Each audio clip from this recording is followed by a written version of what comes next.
To me, Makerspace is a place where students are enabled and empowered to create whatever they want to create, whether it's like a solution to a problem that they have in their world or in their lives, or they just want to get creative and have the freedom to build something that they have in their dreams. Like, it's a place where they can make those things become a reality.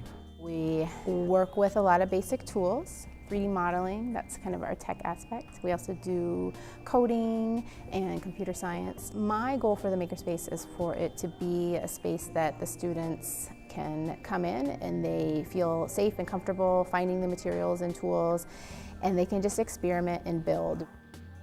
Miss Crossman is very fun. She has a desk, like a big table full of supplies, and we can just go up there and grab it, like anything. Being able to build, especially with the big machines, because both my parents are mechanics, so I have that blood in me, and it's just really cool to like tamper with it.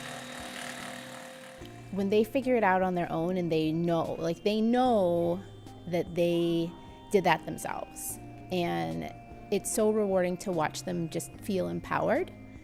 My favorite part is learning about all the new tools you can use.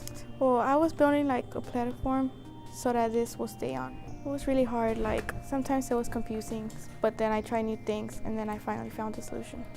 When we take our students down there, it's outside of the classroom. It's not a textbook.